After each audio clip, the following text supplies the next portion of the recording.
meeting. Also joining me from ASPPH are Rita Kelleher and Patty Mack. I believe I caught a lot of you as you dialed in, but I'll just go ahead and do a quick roll call in case I missed anyone. So when I say the name of your school, please just let me know who is joining from your sub-projects. And I'll start with Harvard, sub-projects 1 and 3. This is Marcia Testa from sub-projects 1 and 3, and I think we have some others on the line. Yeah, this is Elena, and that's it for today. Great, thank you. And Washington sub-projects 2 and 3, I heard Susan Allen, Maddie Frost, and anyone else. Hi, Rachel. This is Janet Baseman from sub-project 3. Great, and thank you, Janet from sub-project 3. Perfect, thank you. Albany, we have Gus and Mary. Anybody else joining you two? I think that's it. Great, thank you. How about Arizona? David Eisenman's here. Thank you, David. And anyone from Arizona? Okay. Emory? This is Allison Chamberlain and Jonathan Leonard. Thank you. Pittsburgh? Hi, it's Elizabeth Van Ostren and Alex Ware, and I have to apologize in advance. I need to hop off at 12:30 because I'm teaching. No problem. Thank you. UCLA, I got David. Is anyone else on the line from UCLA? Okay, and I'll go back up to Arizona. Has anyone joined? Okay, and then who on the line do we have from CDC? Hi, this is Shaukat Qari. Hello, this is Mary Linehouse. Hello, this is Tracy Thomas. Great, thank you. All right, well, we are actually just going to go ahead and dive right into the first item on our agenda, and that's actually ASPPH updates. So Brian, if you could fast forward, thank you. One more would be great. We have a few quick updates. First, in regards to the advisory group, I just wanted to thank all of you who participated in our first conference call and also for supplying us with your project summaries. Those are very well received. And we also received a lot of very positive feedback from the advisory group members, noting that they learned a great deal about the project and really enjoyed participating in the discussion. We've drafted a meeting summary, and it's currently being reviewed by the chair, Dean Maddox. And once we have received his edits, we will circulate to the advisory group members for input, make a final draft, and send to all of you as well. At this point, though, we were interested to hear if you all had any feedback for us that we could take into consideration for a future call. Also, if you found it useful or ways we could make it a bit more useful for you all moving forward. So I'll pause there and see if anyone has any comments.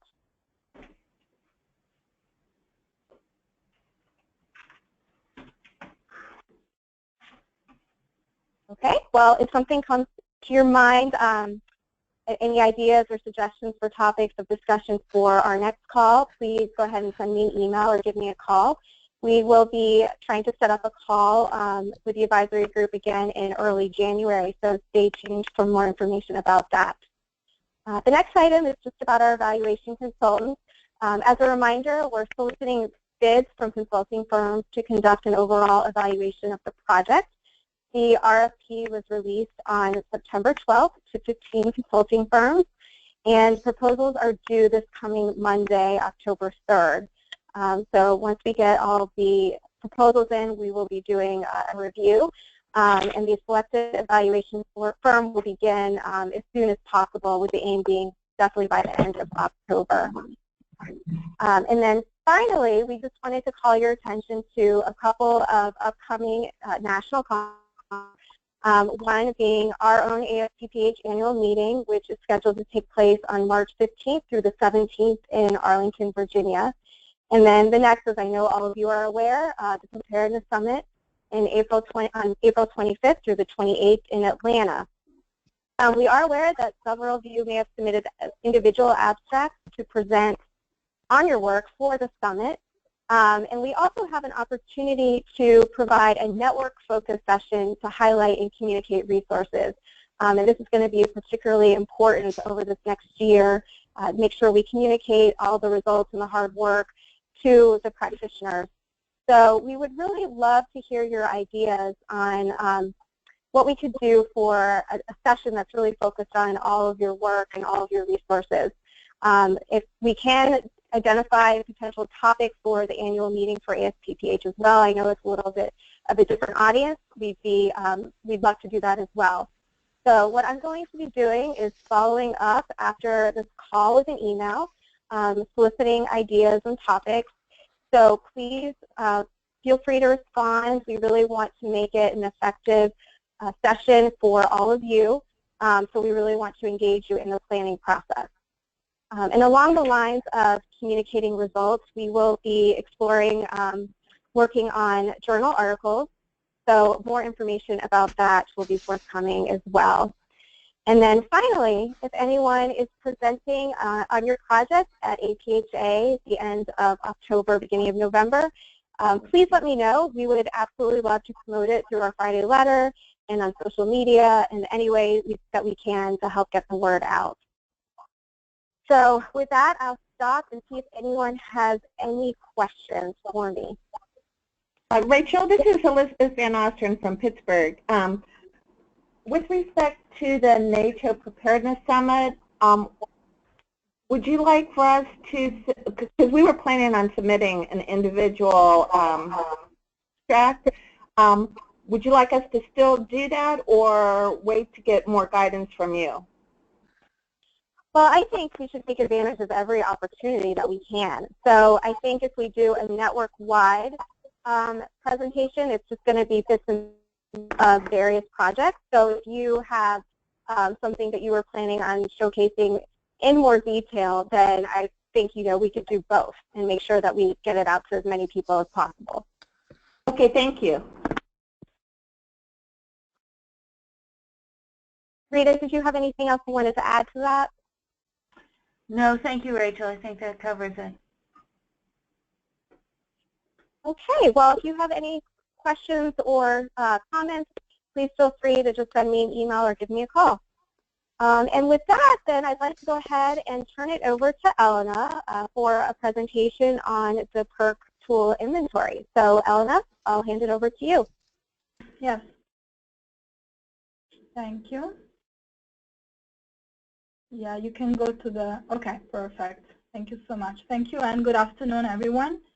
You can go to the next one.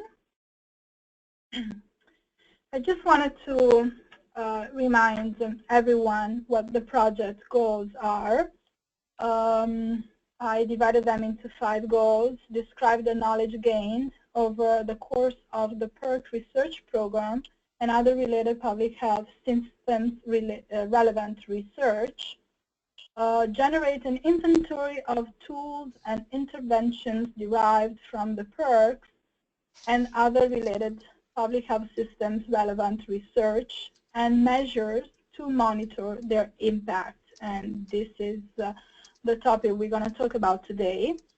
Evaluate the degree to which PERC research has addressed the 4 research priorities and cross-cutting themes identified in the 2008 IOM letter report. Identify remaining gaps in applied public health system research, and ultimately the development of a dissemination strategy of PERC findings and products.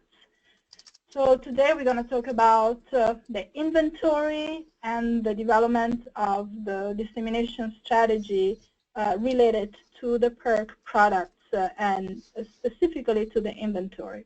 Next, please. So essentially we have 2 major tasks related to Project 1. The first one is to create an up-to-date inventory of PERC's products and tools. And the second one is to look at the literature that was produced by the PERCs and by other research groups and try to identify gaps. Next, please. As you can all remember, there were 9 perks. Some of them are the call. Next, please.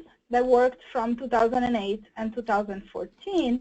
And during the last couple of years, they have been working on translating their research findings into practical tools.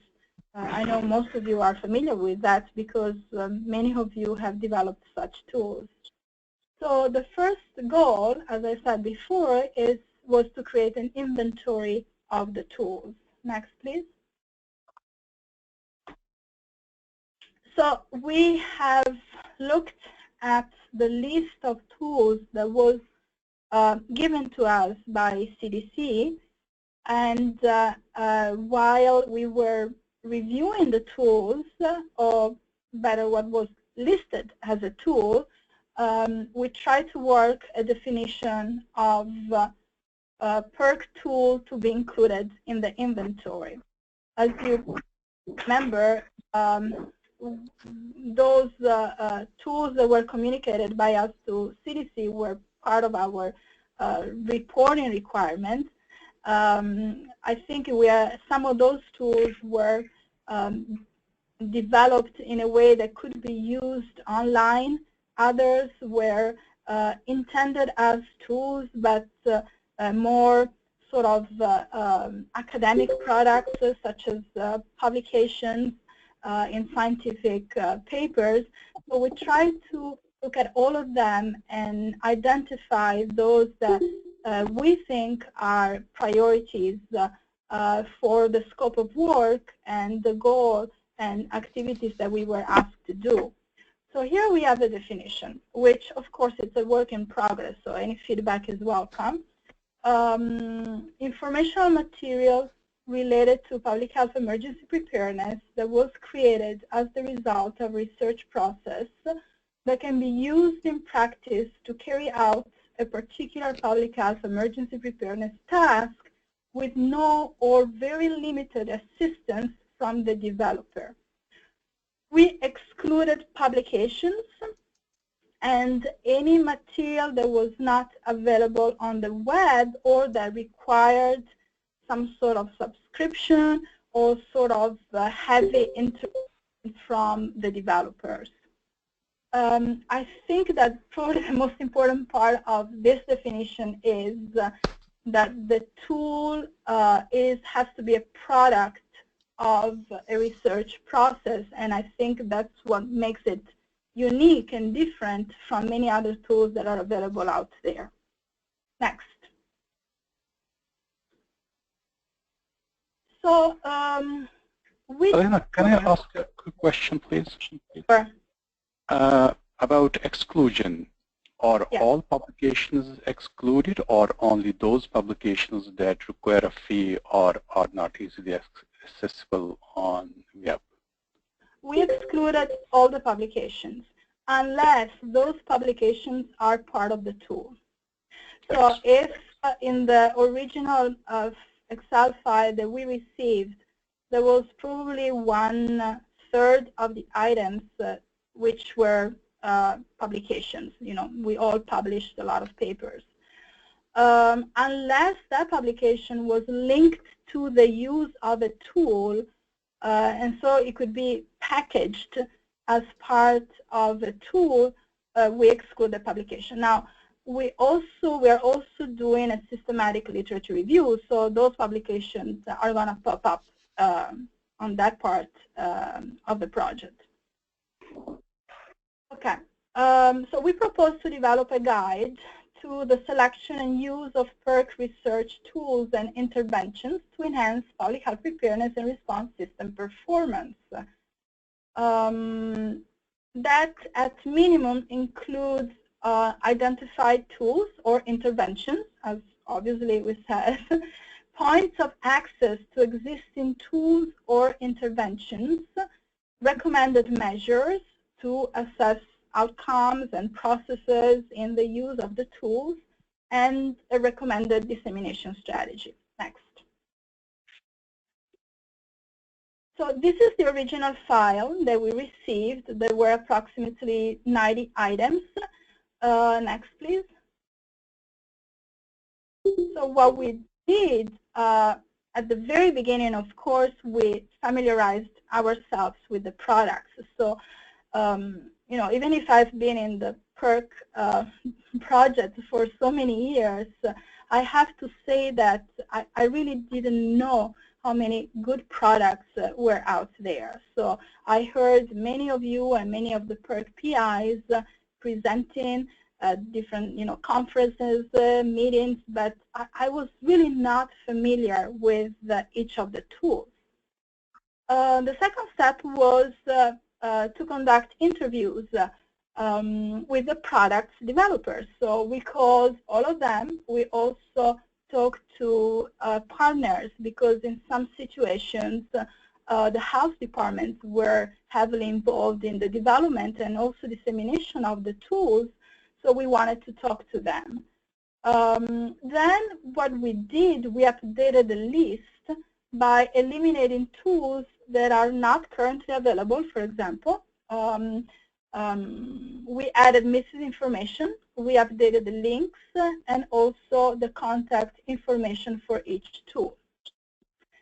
Then we grouped the tools, and that was also part of the interviewing process, because we asked people, okay, you have 6 tools listed here. How would you group them? Are they related to each other? And most of the time, some of these tools are clearly related to each other, so they have sort of a common purpose. So we took that opportunity to group them. And then we created a 1 or 2 pages for each tool with what we believed was the key information about the tool. And in doing so, we reduced the list from 99 to 43 tools, which were grouped into 34 one-pagers or summaries, however you want to call them. So starting from those 99, we excluded everything that it was not available online, everything that was not considered a tool per our definition, and most of the time we're talking just about manuscripts. And then we grouped them within each PERC, and we generated at the time, right now, we have 34 summaries. I'm a little bit undecided if 33 or 34, because we still have a little bit of work to do, but that's sort of the final one, almost the final number. Next, please. Then we tested all the links and all the related material, and we matched them with the summaries. We requested feedback from the developers, and I really have to thank many of you who not only took the time for the interview at the beginning, but also took the time to revise these 1-2 pages that we created. And then we had a meeting, which was held here at the school on September 15. And it's KSC means the Knowledge Synthesis Committee. Essentially, we had a meeting with 10 people, including practitioners working at the hospital level, like Paul Bidinger. We had Garrett Baker from ASTO, Raul Gupta, State Commissioner in West Virginia. We had a couple of faculty members, of course, Marsha Testa, Mike Stoto. We had someone with experience in emergency preparedness coordination at the local level, Dottie Bernard, and when we had Leighton Jones, who has extensive experience in volunteers management, and Suzette McKinney. So probably all names that you are very, very familiar with. So we met and we went over the tools to look at the format of the inventory, the target audience, and we started to think about the strategies for dissemination, including potential barriers as well as motivators for the use of the tools. Then, today, of course, we are presenting this list to all of you, and the next step will be to gather additional feedback, mostly on the evaluation methods and metrics. And ultimately, we foresee that we will be able to engage local practitioners, and this is going to happen in November. We already have 2 meetings on the schedule. And then we will be able to share these tools at the Nature Summit to get additional feedback. We will interact with the National Library of Medicine to find a home for the inventory. HASTO proposed to use the newsletter to further disseminate the tools and also to gather feedback. And then, of course, we are still working, and we welcome any suggestion for additional feedback. Next, please. So this is an example of these 1 or 2 pages, depending on the tool. So what we have, of course, we have the name of the developer, so the university that produced the tool. This is an example of an excellent tool produced by the University of Pittsburgh that I'm sure you're all familiar with. So one of the first recommendations, so if you look at the 2 pages here, you have on the left what we believed was some key information that we had to provide. What is the purpose of the tool? What is the tool about? And who should use the tool on the left side? Then you have the link to the tool and a description of what are the expected benefits and a diagram of how those benefits are supposed to be achieved. Then you have contact information, and on the next page, snapshots of outputs from the tool. So now, disregard, don't pay attention about the format, because we're going to have the graphic designer that will go through each of them and improve it, because this is something that we did ourselves. So of course, for example, the color yellow over the blue, I learned from the graphic designer that it's a very bad idea, and so on. There's also still a lot of text in there that probably needs to be changed. But the content is there. The information has been checked with all of you.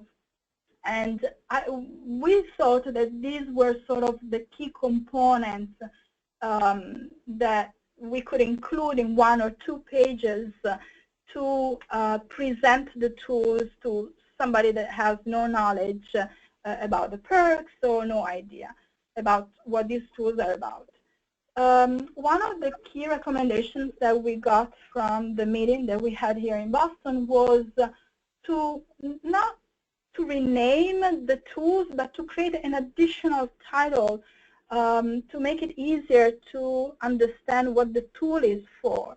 So for each of them, we created an how-to title. In this case, is how to identify laws with public health emergency implications. And what we're going to do, we're going to reach out one more time to all of you to make sure that these how-to titles really reflect the scope of the tool. Okay, can you go to the next one, please? This is another example. University of Washington, the tabletop exercise tool. In this case as well, we created an how-to title, how to exercise communication systems. And I still have to check with Luann and the team in the University of Washington if that's fine, if that reflects what they are trying to achieve with this tool. And again, on the left side, the purpose, what the tool is about, and on the right side, the diagram. Unfortunately, here it's cut because of the snapshot, and underneath is the contact information. Now, one of the challenges I have to say that we will need to figure out is that some of these links to the tools are very long. So if we have an online version, that's not a problem because we can create hyperlinks. But if you want to print this and you want to distribute for example, an inventory, a paper version inventory of these tools. We will do that most likely in November when we meet with local practitioners. That becomes a little bit of a challenge. So that's something that needs to be worked out. Next, please. So these were the recommendations that came from the Knowledge Synthesis Committee, sort of the key recommendations related to the inventory. The first one was to address the appropriateness of the tools depending on the health department's characteristics and workforce characteristics. So we are planning to conduct some interviews. I have to say that besides grouping the tools within each perk, we also try to group the tools across the perks. So there are definitely some common themes related, for example, to communication. We have a tool on communication. University of Washington has one. Another group is more related to exercises and simulations. And in that case, again, you have University of Washington, you have Harvard, and then you have the virtual POD toolkits. Then there is a pretty large list of tools that are related to planning and that are useful to facilitate planning. So we can still try to create groups, and that will sort of define how you're going to categorize them in the inventory, but also what is the audience for each of those tools. And I can see that the audience is very wide because for some tools are more directed for educational purposes and to specific categories. For example, there's one tool that is directed to middle school and high school teachers. There is another one that is directed to healthcare providers that work with expectant mothers. So there are definitely some very specific categories of audiences. The next recommendation was the creation of how-to titles to facilitate the search and use of the tools, and also identified multiple channels of dissemination and opportunities for redundancy. The next recommendation is, and that was definitely the key and something that we plan to work on, is to get more information on the audience. Because in general, there is lack of data on the preparedness audience in general, right? We know that across the states, there is not an homogeneous audience. And for this particular project, we definitely need to better understand and define the audience for each tool. The next one was interesting because when we started to talk about what would motivate people to use the tools, and of course it's more a culture of system improvement in preparedness, which is not there yet. And then someone suggested you probably need both. You need a bottom-up and top-down approach.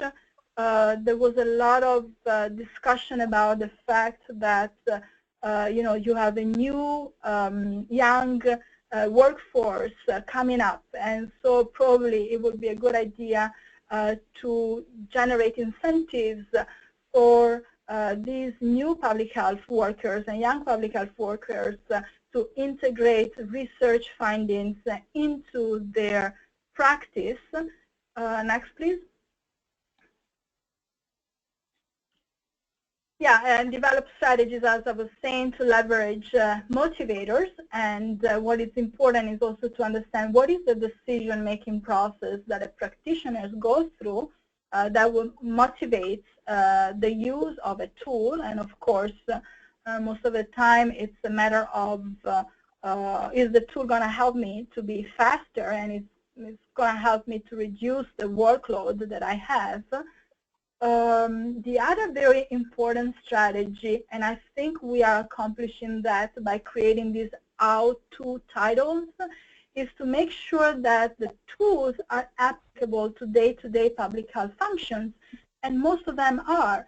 So even if these tools were created as the result of a preparedness research project, they're really applicable and can be adapted to other situations, to the emergency of the day or to daily public health activities. Now, it's not easy. You really need to be knowledgeable about the tool in order to do that, but this flexibility on how the tool can be adapted to other situations is definitely one of the key components of the dissemination strategy. And as I said before, to be able to focus on entry-level practitioners, that would be really good, and be able to interview some of them to better understand what motivates them to use a knowledge-based approach to preparedness. I already talked about the decision-making process that drives practitioners, and the other important thing was the outreach to other disciplines. So I know it's already difficult to define the preparedness audience. But there are so many other disciplines out there that could take definitely advantage by the use of some of these tools. Next, please. So the next very immediate steps, we are going to engage a graphic designer to make sure that those 1-2 pages are nice, clean, and it can be very easy to understand what the content is. We're going to develop a survey, a very quick survey, to push out to all of you to get the final feedback on these how-to titles, the audience or some idea of the audience. We will probably ask you also if you can give us names of people that we can talk to that you believe represent the audience of the tool. And we will draft some basic metrics and measures on looking at how the process and outcomes can be measured. And I'm sure you already have those, so it will be just a matter of matching what we think with what you already have. And then we will also share a survey link with any of you, even those that have not been engaged in the development of the tools, to get some feedback. And I have to say that by learning more about these tools myself, I was able to identify a couple of them that I already know I'm going to use next, which I heard about in the past, but I didn't really understand very well how they worked, and the creation of these 1-2 pages was very helpful.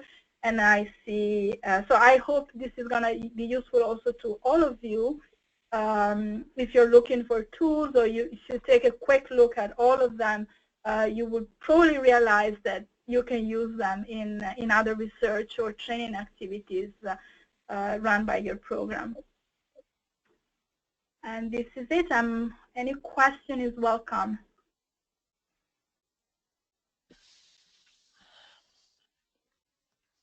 Hi, Elena. This is David. Hi, Elena. This is Deborah in Seattle, Subproject 3. So, hello? Oh, Yes. okay. I guess I'm echoing a little. So, a couple of things. One is, thanks for the presentation. This is really, really useful and information for us, especially because as part of Subproject 3, we went through a somewhat similar process of creating an inventory, but focused mostly on SEP communications tools only, not the broader SEP tools and trainings that had been developed by PERC as well as PEARLS. But so a couple of questions. One is, will you be sending out a timeline for modifications and recommendations regarding how the tools have been framed, at least the 3 that we've looked at that are from our PERC out here, just kind of for that, if you're going to send that out. And I guess I should just ask that first. Yes, I mean, I already got some feedback from your group. I was really looking at more main issues about the content. the next step is I'm going to take the time to clean those 1-2 pagers with the graphic designer, and then of course we're going to send it back to you. In terms of timelines, I don't have that figure clear right now, honestly, because I need to meet with the graphic designer. I don't know how long it's going to take him, but I can. You have the link to the Dropbox, which I'm going to keep active. So every time there is a revision to a tool, I will add the tool to the Dropbox, and of course I'm going to share that with the developers. Okay, so I'm not sure who was contacted about the PERC tools and already gave feedback, because what we see is, anyway, I don't know if you're talking about the first interview that we had out here in Washington with you, that Janet Bateman somebody got back last week from your team. I can look for the name. Right now I don't remember who did it, but I got some feedback. Okay. Okay, so we'll have, if there are things that we want to see made, are those, shall we take items from Dropbox and make those modifications in Trek form?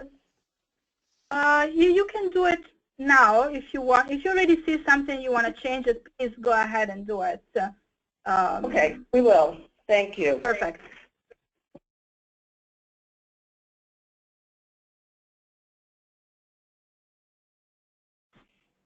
This is Rita. I think someone else had a comment. Yes, David, are you on the line? Yes, hi. I'm sorry, who are you asking for? David Eisenman. I think he just unmuted himself. Can you hear me okay? Can't hear. Very far, David. Okay, hi, it's David Eisenman. And just one question, which is, are there any plans to incorporate the products of this round of PERC funding? Ooh. That's a tough question. I guess it will depend on the timeline, but that would be great, of course.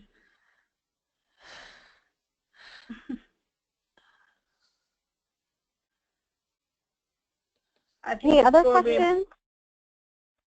Oh, sorry, Elena. No, I mean, it really depends on how much work it will require, how much additional work it will require. But if you see this as a template for something that can be used to promote a tool that you're working on, I mean, why not? I mean, this is not supposed to be, I guess, in the future, the vision is not to leave this as a static document, list of documents. I guess the idea is that would be to create a process that will help to keep open the possibility of revisions. Now, there's been not a lot of discussion on where is going to this sitting, besides this Dropbox link, which actually seems to be so far a very efficient way to share the tools, but there has to be more conversations probably on what will be next, which is right now out of my plate. Yeah, I think that's as realistic an answer as you can give, Elena, and I appreciate the flexibility on it. I think you're right. There might be some value in us investigators working with you to help put the current round of products into templates, just to at the same time as you get out there, recognizing you don't have the funding to do all this new round. But I think that if now that we see them in an easy format to read, and we can exchange them one with each other, and we have a list that is manageable, because 33, 34 is pretty manageable, I think that now it's going to be easier to come up with a plan, and we all work in very, very solid institutions, and we should be able to pull our ideas and forces together to find a mechanism that will allow to keep this stuff up to date and with minimal intervention. from each of us.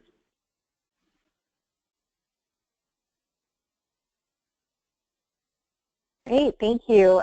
Any other last questions? Yeah, this is Mary from CDC. Can you hear me? Yes, Mary. Hi. Great. Hi, Elena. First of all, I just want to say you guys have done a fantastic job of taking all the information we collected in the database and distilling out the stuff that was really usable and making it and pulling out the key points. There's two questions I'd like to raise. One is for Elena and her team. The other one is for Elena and also for everybody on the call more broadly.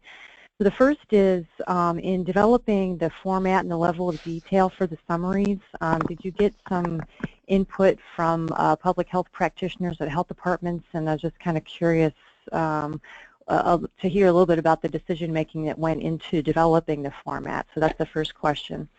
And then, well, I guess we can come back to the second one. Why don't we just start with that? We did from a very small group of. So the approach that we used is let's engage a small number of practitioners first. So even the knowledge synthesis committee that we had here that you kindly joined by phone, we found it very productive. You only have 8 people around the table focusing on one thing, and it was extremely productive. So then we had a couple of local practitioners that helped at the very beginning, saying, you know, what do they need to know about the tools. The next step now is going to be to reach out to a larger number. So we have 2 meetings scheduled in November, and we have also group sort of interviews, focus groups by thematic areas. So for example, for exercises, all the tools that are related to exercises, we're going to engage practitioners that have experience in the use of exercises, and we will talk to them to get the feedback. Because the challenge was that at the very beginning, we didn't really know the content of the tools. So an early engagement of the practitioners was sort of very limited, because what can they tell you? They can tell you things that are pretty obvious, like what the tool should be and what the benefit for me to use the tool, and sort of an easy way to go. They don't want long documents. They just want 1 or 2 pages. Sometimes they just want a checklist. Something else that came out from the meeting that we had in Boston is that it may be useful eventually in the future create scenario-based way of disseminating the tools. Also see the opportunity of integrating these tools with each other as a dissemination strategy. So, for example, the University of Washington has the tabletop exercises about communication systems.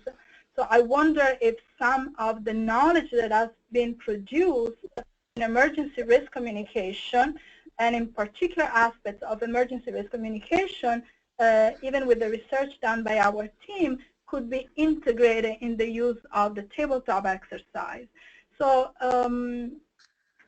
yes, the next step would be to engage more practitioners now that we have something concrete to show and something that they can feedback, but working with separate groups, because the audience is segmented, right? So there are different audiences for the different tools. So this is Marsh Tessa. We're also planning to have ASP Project 3, which my project is the a social media learning collaborative, and in that our membership are public health departments. So as soon as this was ready, we have an opportunity to post some of these, whether you're talking about the graphic and the visualization, to draw them there, and so that's coming up next. We're dealing primarily with Massachusetts and Connecticut and West Virginia, and in Massachusetts we have 356 health departments, and maybe our membership that we have now is about 200 folks, 200 departments, and then in Connecticut there's about 86 other departments. So that will be an opportunity where we're trying to piggyback some of the work that's been done here into our Project 3, and that was planned, you know, from the beginning. But if you're looking at, do these visualizations that we see, will these draw people to to be interested, or do they understand them? I think we have a good way to evaluate maybe the second draft of these, a little bit more final draft. Great, thank you both. I appreciate that. I think that was helpful, background and additional detail about how the project's going. Before I move to my second question, does anybody else on the call want to add any comments or questions to this discussion? Okay, so my second question just has to do with categorizing the tool, and I was very intrigued to hear, I think it was Ellen had mentioned the possibility of maybe taking a scenario-based approach to disseminating the tools. So when we were collecting the information on the tools originally, and I'm sure those of you that are PERC investigators remember the surveys that we asked you to fill out to create the database that Elena and her team used to create these summaries. We collected information from the investigators on which capabilities the tools were relevant to, as well as who they thought the intended users would be. And I think the users question is maybe a little bit easier, but the mapping the tools to the capabilities I found to be kind of challenging because first, and I think it may still be a useful approach, but I would be interested to hear people's thoughts on it. One is that the capabilities are not mutually exclusive. Another issue is that many of the tools address several capabilities. And another thing that occurred to me as I looked across the tools and the capabilities is that the capabilities are enormous buckets, and the tools themselves only address a very specific corner of those buckets. So I was just wondering, in terms of trying to organize the tools and help people go to the tools that are most of interest to the particular problems they're trying to solve, what's the best approach to doing that? How can we use capabilities or other kinds of categories to do that? And again, I think this idea of a scenario-based approach might actually provide a good solution to that. But let me just be quiet and let people react to those concerns and ideas. Maybe I can just get started and then let other people feedback. I've been struggling with that. I think there should be multiple ways to get to these tools and multiple ways to categorize the tools. So the capability language is a language that preparedness professionals speak. But these tools can be applied outside preparedness. They can be useful to day-to-day public health operations. So that's why I think the capability framework, which, as you said, can be challenging for some of the tools because it's not specific enough to find the tool, should be just one of the many ways to categorize the tools.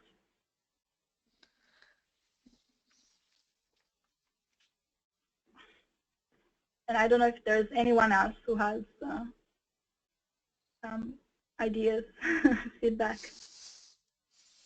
And it's actually, Mary, it's an empirical question too. Again, one could go out and ask in a survey, which type of engagement or dissemination would you believe is rated on a scale of 1 to 5? Just actually collect some information from folks to see in practice, in public health practice, in health departments, what they would consider to be the best way, and multiple ways as well. You could have scenario-based, and you can also have a checkbox like we have for other tools that we have in different areas, and you check it and it comes up with, produces one. Or you can have a visualization of different scenarios and describe it, and people like examples. But I think we would have to actually test it and evaluate it a little bit more formally. But it's a good question. I think one that has to be answered. Yes, thank you both. I think it'll be interesting to see what feedback we get from the investigators and practitioners going forward. Anybody else have thoughts?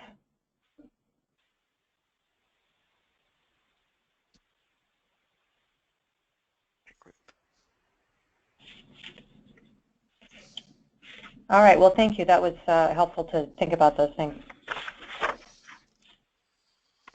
Thanks, Mary. Anyone else in the last minute or so?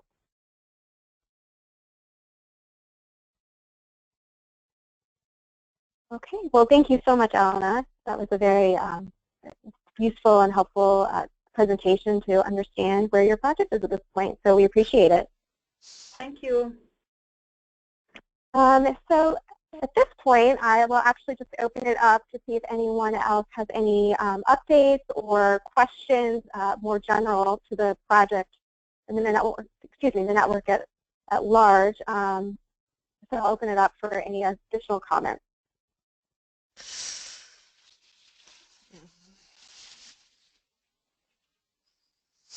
Okay, and then I'll just go ahead and wrap it up. Unless, Shalka, do you have any announcements you would like to make?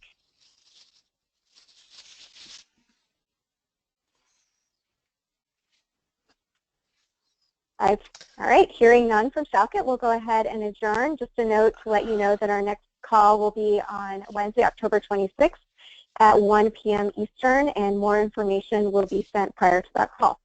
Thank you all, and have a good rest of the day. Thank you. Thank you. Reset.